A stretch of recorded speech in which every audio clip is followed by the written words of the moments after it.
Hello, everyone, and welcome to the Wellbeing Pod, a Wellbeing podcast series aiming at sharing experiences and tips on well-being. I am Ayushi, the Student Wellbeing Ambassador, and I have with me Devisha, the Wellbeing Advisor. Hello everyone. So first guest for today is Sharon Lim Kam Sian, our alumna who had just graduated with her BSc in psychology with counseling skills. So for today we'll have a little chat with Sharon, and she will give us an insight on how she managed her student life and also give us some tips on how she went about that. So hello Sharon. Hello. And guys. first of all, congratulations on your graduation. So how are you feeling today? I'm feeling both nervous and excited. So thank you guys for having me today. Oh, it's our pleasure. Yeah, I'm looking forward to our little chat. Me too. So how does it feel to be back on campus? It feels good. It feels good to see the familiar, big mountain right like this side. So that was good. It was good to see everyone. Of course, there are new faces, and it's a bit different with the COVID rules and everything. But yeah, it feels familiar. So I guess that's good. That's good to hear. And so for today, our topic is going to be maintaining study-life balance, and Sharon will give us a little bit more insight on how she cracked the code to balance. So Sharon, tell us a little bit about yourself. Well, like Davisha already said, I just graduated with a BSc in psychology. So Sharon, before we get started into the big questions, tell us a little fun fact about you. Okay, I have one, and I actually love it. So Sharon, Sharon. So when you take the letters of my name and you mix it around, you get Roshan. Oh, I know. Okay, yeah, it's not that fun, but I don't know. I love it. Oh, it's fun. Good. Okay, Sorry. so now Ayushi will give us a know that. Okay, so as a student, what are some of the struggles you faced? There were a lot, but I think one of the main thing would be procrastination and the need to be perfect and the need to score high grades, good feedback, and appear both confident and like I have it under control on the outside. So I would say that. So procrastination, keeping up appearances, and the need to be on top of things. So do you feel that there's always that pressure on you to give your best and perform the best? Definitely. Of course, it comes from me, but also it's a lot of pressure from people around me too. Maybe it's not like very. They explicitly told me you have to do well, but I still feel the pressure. I think it's mostly me that's putting that pressure on me. Right. And do you think the pressure helped you, or does it like pull you back? Oh, it's a very good question, Aishi. I think the pressure is a very good motivator, to do the best that I can, to not like slack off and be content with a single good result. Yeah. But like, has the pressure ever been harmful? Like sometimes you might be pressurizing yourself too much to the extent that you overwork yourself. Has anything such happened with you? Okay. I don't think I've ever overworked myself. The thing that I said about procrastinations, I procrastinate a lot. I would wait, let's say I have a deadline for set in 1 month.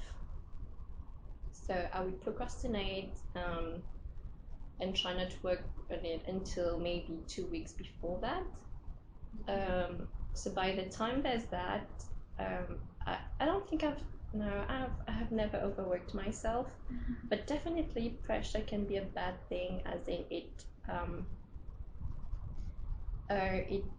how do I say that? How do I explain it? It freezes me up. So for example, like my ideas, don't flow as naturally as it would, things like that. But pressure can be a good thing, but if I don't keep it in check, it's definitely harmful. Yeah, right. Well said. So, as you mentioned, you did face struggles as a student. So, how did you go about with conquering them? That was a long journey. I think it's only in third year that I've started to actually do something about that. Because it's one thing to be experiencing it, it's another to know about it and want to do something about what I'm struggling with. And I'm a firm believer that you have to be willing and you have to make a choice to be active and face whatever challenges we're facing. So I think for procrastination, it was really the need to be perfect, and something that maybe psychology students would be able to would recognize. It's something we call self-handicapping. So it's something people do, where we put like des bâtons dans les roues, where we put roadblocks on our journey, like give ourselves obstacles, so that at the end, when the outcome is here, we can say, oh, it's not me. It was because I was sick, or because it was because I went out with my friends instead of working with the assignment. So it's never about yourself, it's about different things happening in your life. So it was a lot about that. So definitely, first thing was about recognizing what I was doing better myself. So self-awareness. I started with that. It took a long time, like I was telling you guys. The first year, second year, and then in third year, I think I really wanted to do something about it. So I would be more mindful and more conscious about how I planned my work. Yeah. Right. So, as you mentioned that whether it's success or a failure, you as a student, people look for excuses to blame it on.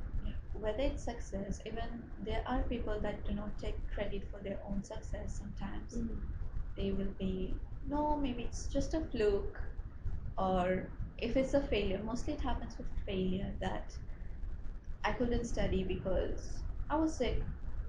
I couldn't study because I went out. So, is that a major obstacle, or is that something that's just minor and people, even though they know about it, they still keep taking support of that? Well, I can't speak for everyone, but definitely for myself, it was a huge thing for me.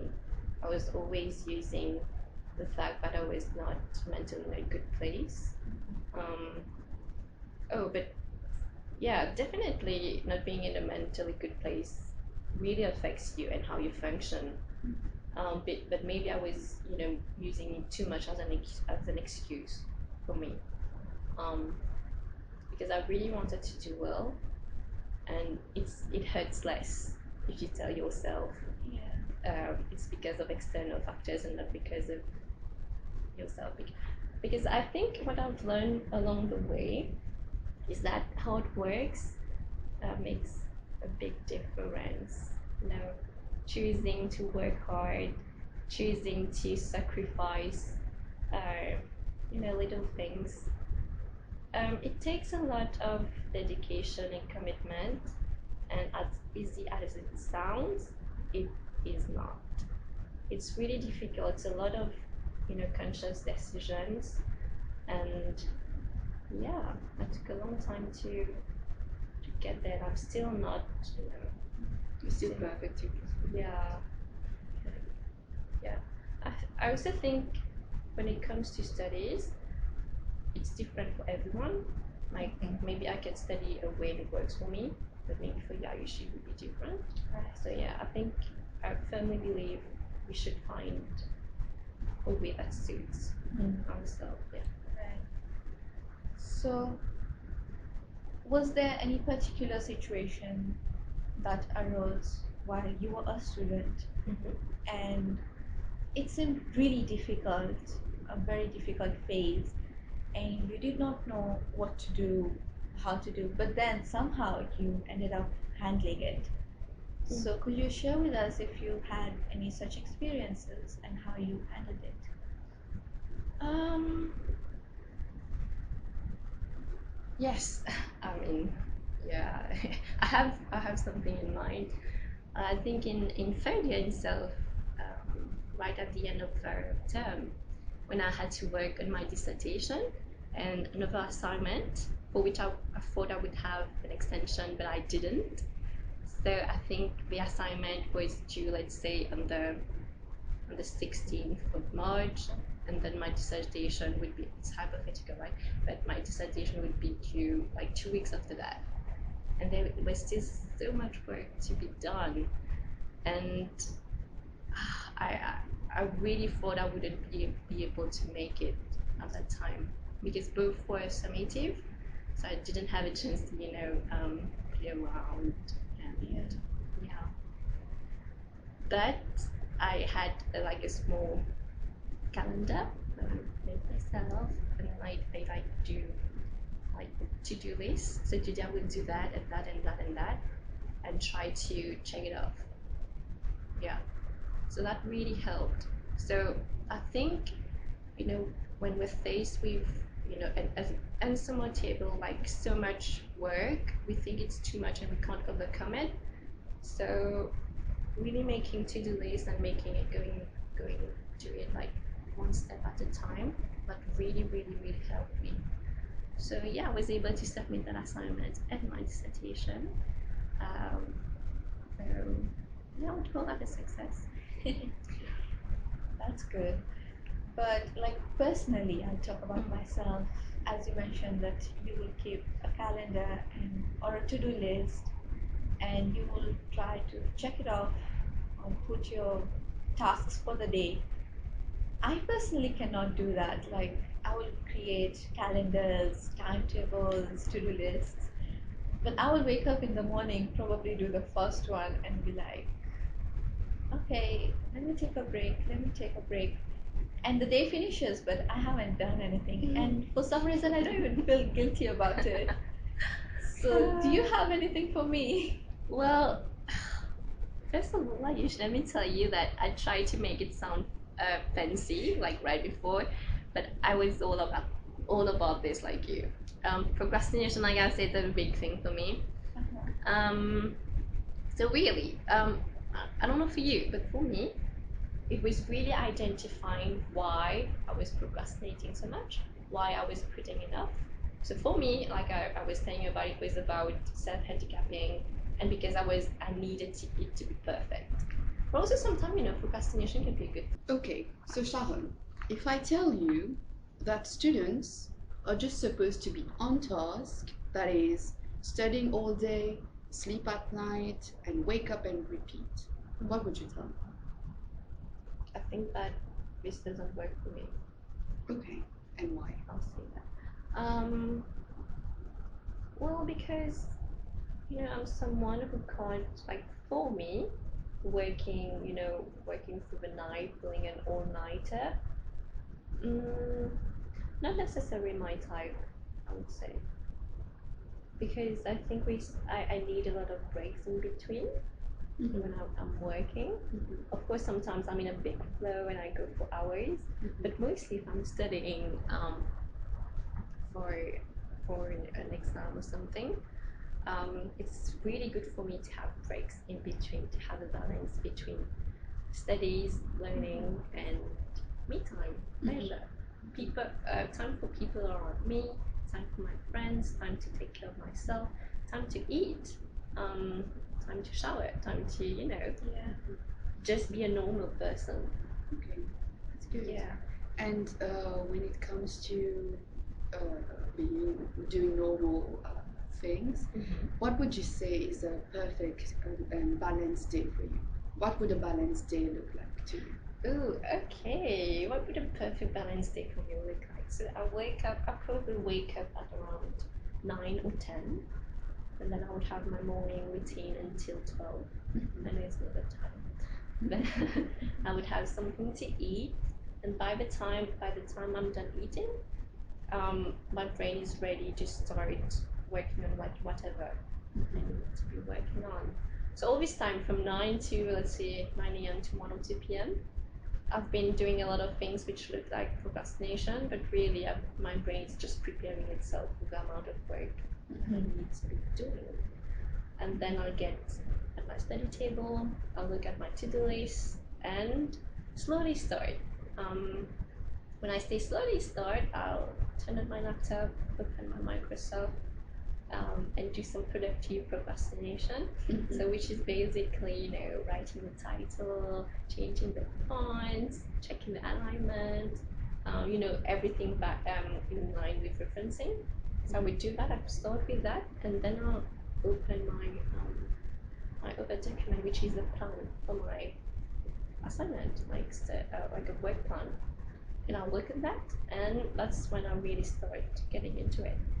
Of course, music helps sometimes. Yeah, definitely a good playlist is good. And so, for how long can you stay on task? Let's say, so focused in your studies, whatever work you're doing.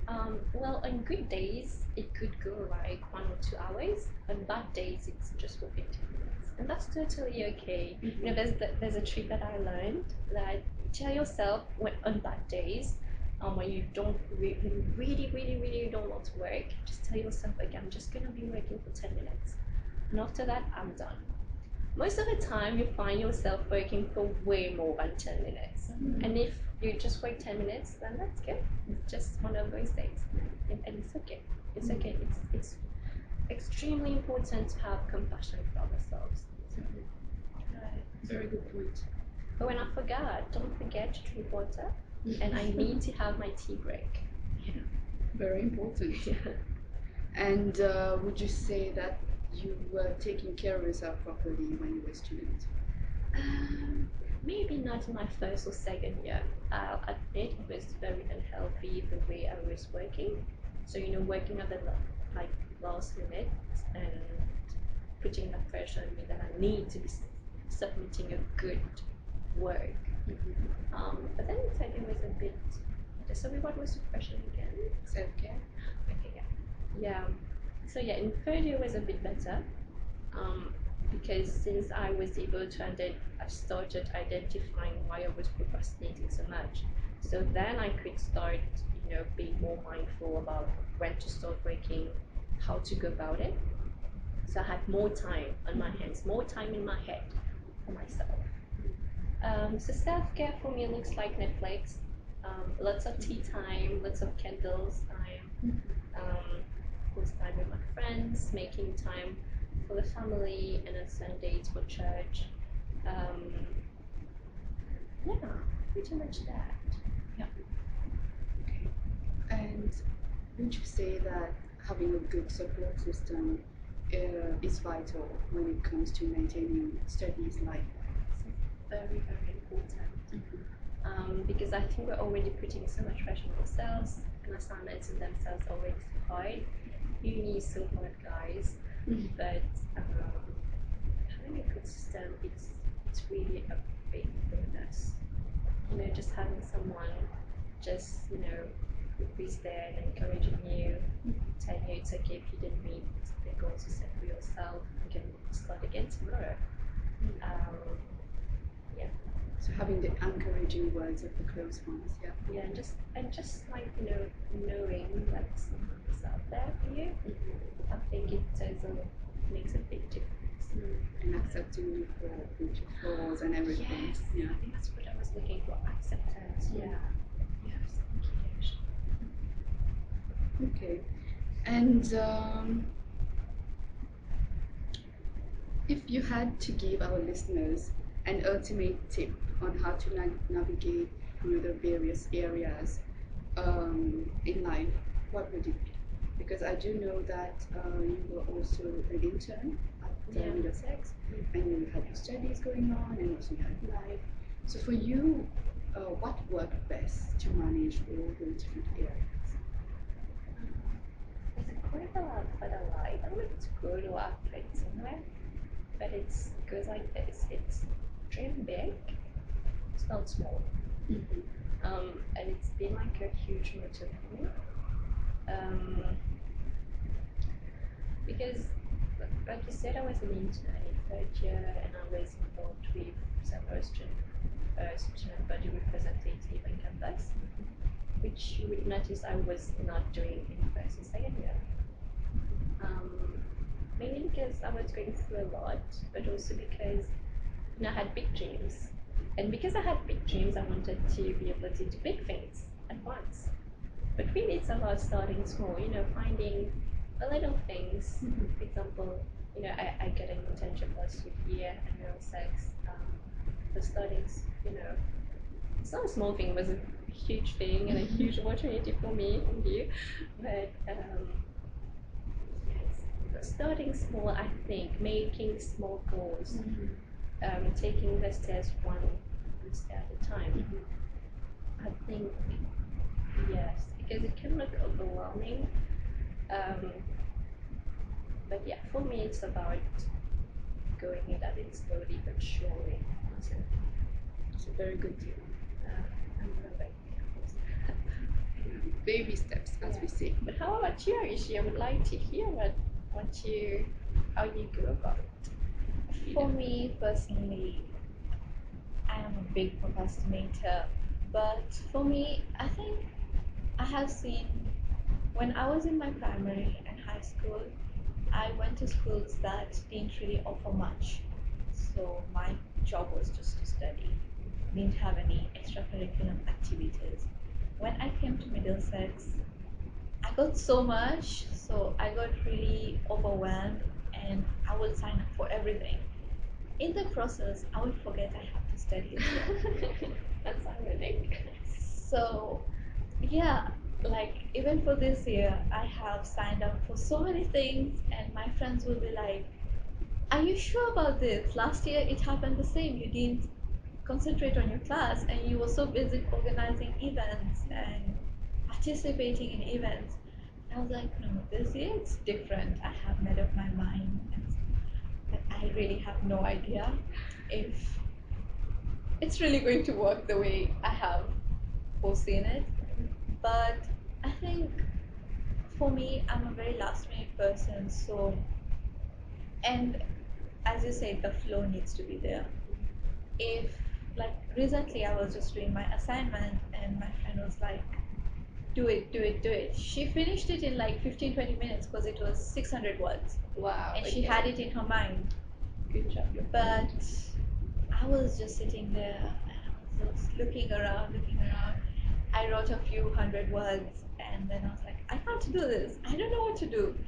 But then suddenly, like, ideas came and I was done in like 10 minutes. Nice. So I just don't know. Sometimes I become so active and sometimes I'm so dull.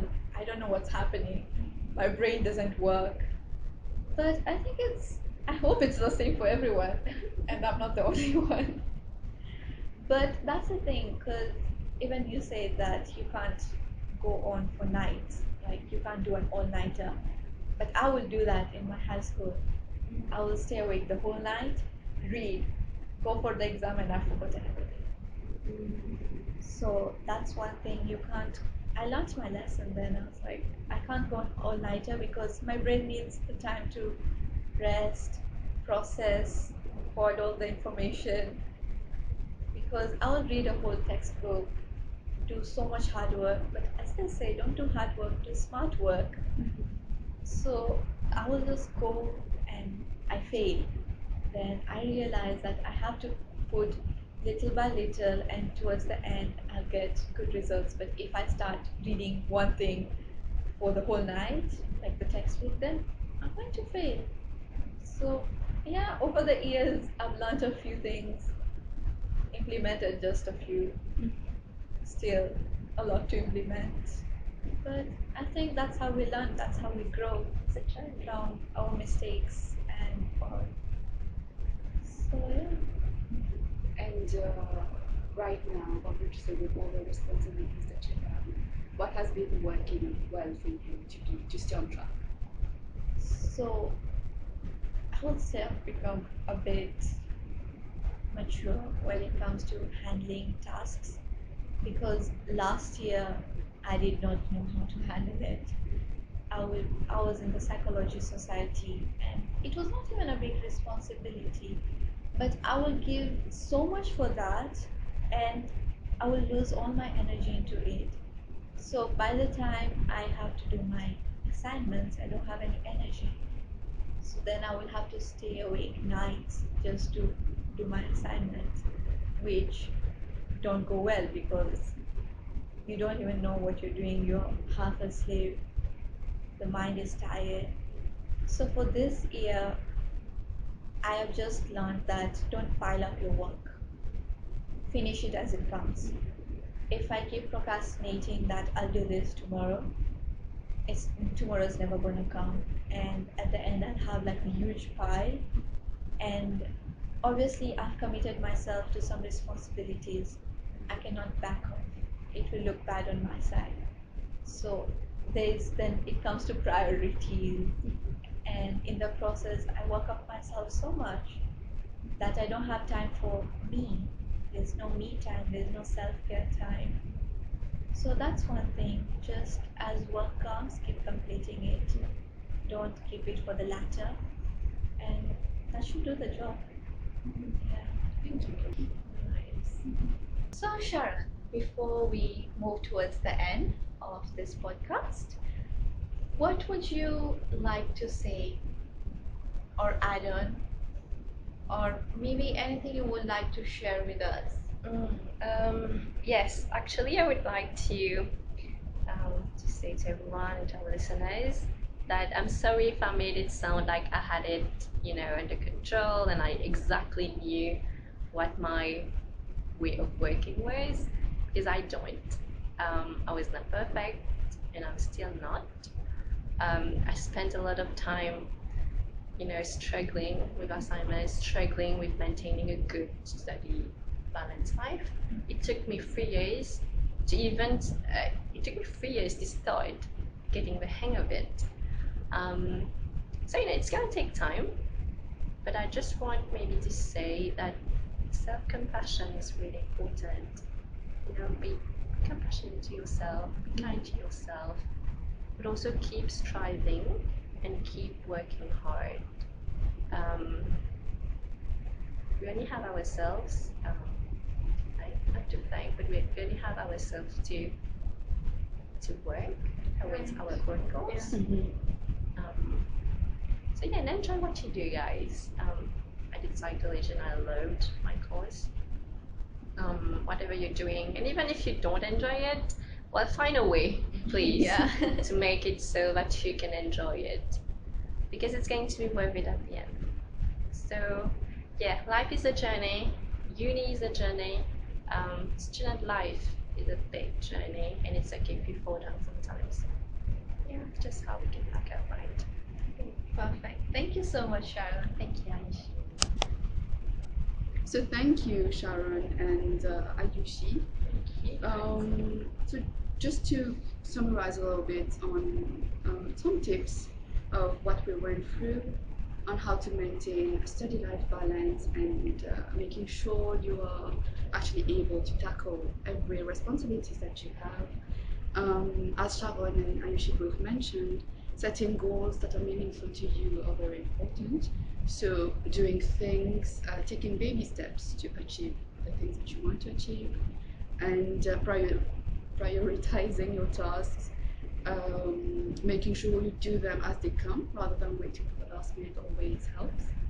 And what I would also like to mention is developing a growth mindset. Nice. So that would be being aware of that the skills that you have right now are not fixed. You can improve on them, you can change them. So knowing that, for example, I've been trying to learn the piano recently, and for me, it's like I'm not good at this. But what I do have to keep repeating to myself is I have not learned how to play the piano yet. So really focusing on the power of yet. So anything that you haven't done yet, just put the yet before, like after it. Very good tool. And yeah, so developing a growth mindset. Also setting good boundaries. So for example, being able to say no when you are overwhelmed with things. So for example, you have responsibilities, right? You have your studies, you have your societies, groups, and you're invited to parties, or you just require me time, and you're struggling to find any time for that. So it's very important to be able to say no, and being able to say, okay, maybe I need some 2 hours for myself, and I might not be able to attend this particular event, or maybe I should not engage myself into more responsibilities.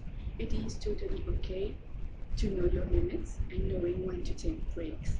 So it's really about getting to know yourself, like Sharon mentioned. So getting to know what works for you, what drains you, and what makes you energized at the same time. So knowing those things can help you plan your time better. So that's a little bit about tips. I would like to end on saying that maintaining a 50-50 share of, like a balance of 50-50 is very challenging. And it's nearly impossible because you cannot, life situations do not register before they happen. They just happen, and you kind of have to deal with them as they come along, unfortunately. But we can actually prepare ourselves. So we can do the best that we can to plan ahead, take it slow, reaching out for support, talking about it, and to try and bring that stability in our life and actually reach a certain kind of balance. Because at the end of the day, balance is different for each one of us.